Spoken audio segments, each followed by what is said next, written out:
Hi, everyone. I thought I would give a very quick, as I partially roll up my sleeves, I thought I'd give a very quick example of what some of you might be looking for in terms of help for the writing sample. I think that the traditionally people that struggle with the writing sample are people who need a little bit more specific direction or don't know exactly what to write about. And so I'm just going to go ahead and share my screen really quick so that you can see. I'll just pull up the description of the assignment right here. So we have an iterative process. You write the pitch for the idea. Week 7, there is a draft, and then there's a final product of it. Okay, and some examples of things that you could do, some things that people have done in the past. You could revisit the media list and pitch assignment that we had for Get Fitzel, or you could completely redo it with a potential client of your own. This could be a creative way for you to pitch yourself to a business that you want to work with. If you know a small business owner that might need a little bit of help, you could put this in front of them and say, "Hey, this is kind of what I can offer to you for a price, a very steep price, hopefully." You could go through and create a press release for a fictitious product, or for a press release for if you're in a sports, maybe a sports team, maybe a free agent joined your team, or you have a partnership to announce between a team or any organization and something philanthropic. So a partnership between Relay for Life and the Chicago Bulls, something like that. A creative brief, which is something that you're going to do in this upcoming week as part of an assignment, and I'll explain that as well in a completely separate item.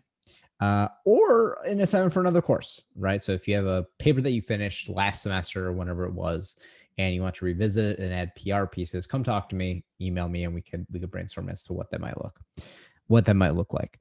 What I'd like to do very quickly is show you a little blurb from Indeed.com. This is an article called Guide to Submitting a Writing Sample. What is a writing sample? Haha, public relations and research. Ha ha ha ha. How long should it be? What should I choose? Look at this research paper, blog posts, press releases. Look at that. How strange that this assignment is exactly what Indeed.com suggests. Okay. This is the little blurb that I want to show you. So some companies will explicitly ask you to submit a blurb. Example, when I was applying for an internship at a company called Jellyvision, they basically gave me a prompt and scenario. They asked me to go through the data, to present and illustrate the data, to write about it, and to explain it. And I did well enough that they invited me to an in-person interview, and I was the runner-up. So I didn't quite get the prize, but I was runner-up for the position. And all that is to say is that sometimes employers will give you specific instructions as to what a writing sample should look like. And again, I don't want you to just do this. Some of you will, but I don't want you to just do this to fulfill the requirements of the class. I really want you to do this to have a nice writing sample to submit. Consider relevant writing sample. That's fine. This third bullet point here is find relatable topics. Ultimately, I just want you to be able to articulate to an employer that you have knowledge, you have wisdom, you have insight about an industry. So when I say something like you can choose an assignment from another course, you can also, and this could be a potential area of what you can do, you can connect courses or connect your field of study together.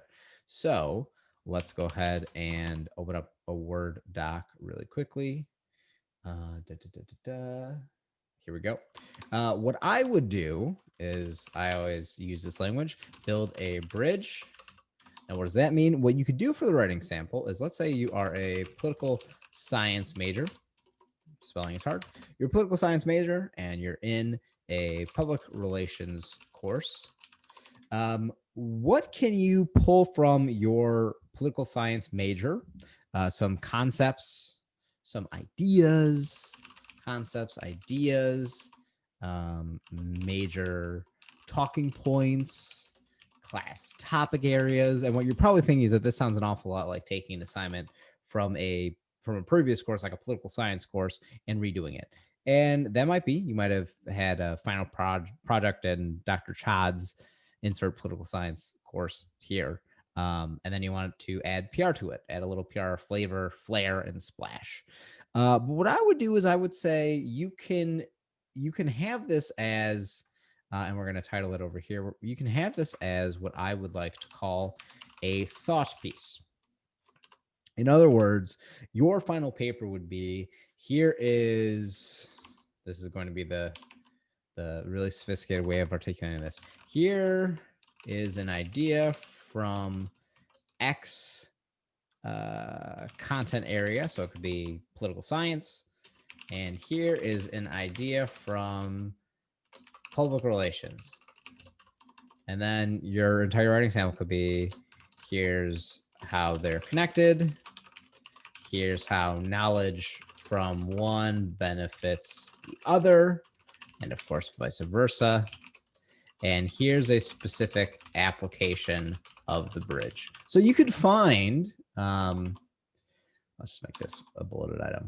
So you can find, again, going back to this idea, and I'm just going to make this really big for dramatic effect, but you can find something that exists in political science or economics or sport management, and you could find something that is really important, and you could say, hey, this concept is really important. It's actually really connected to this concept in public relations. So if you're talking about ethics in public relations and the ethical dilemma or the ethical obligation that a brand has in terms of being transparent with their audience, you could talk about how that has negative implications economically when companies are too transparent. And you could pull from a source, a story that's happened before, right? So this is, again, unfortunately for a lot of you, this is a vague bubble because I'm giving you a lot of creative control and creative authority. But all of that is to say and encourage you to write about something that you care about. What I'm going to do is I'm going to share with you an industry trend that one of my students had created previously that I think will help you understand and identify that you really can choose your own adventure for an assignment like this. But ultimately, my goal here is to try to help you figure out that you should be looking to find something within the concepts that we've talked about, the assignments that we've done, the artifacts that we've began to create, and find a way to connect that to your course of study, to your major. Think about reverse engineering the process. What is the job that you want? What is the internship that you want? And what can you do to articulate to the hiring manager at that internship that you have knowledge, you have very intimate expertise into a specific area that will convince them to hire you. And if the industry is X or Y or Z, ultimately what you want to do is you want to be able to articulate that, right? So I have knowledge, I have understanding of your industry, and I also have knowledge of the supplemental industry of public relations, right? And then what you're doing is you're just building a bridge, you're connecting those things together, and you're articulating how they're connected, you're articulating how the knowledge of one benefits the other, how from one benefits, I think that's correct. And then elaborating on the details of the bridge. So ultimately, it's up to you in terms of figuring out what you want to articulate, what it is that you want to pursue. I always say that the best projects are ones that you enjoy doing, you enjoy writing about. So if you have a favorite celebrity or you have a favorite industry or you have a favorite whatever, you should be looking to write about that and find a way, make a way in a lot of sense, in a lot of these situations to connect public relations and what you've been learning to something that you care about. And if you do that, then hopefully it is not as arduous a task of finalizing this assignment as possible. So hopefully that helps. Hopefully it's a little bit of an additional explanation to the stuff that we've already explained, the assignment criteria that you have access to. But if you have any questions, of course, let me know. All right. Talk to you soon.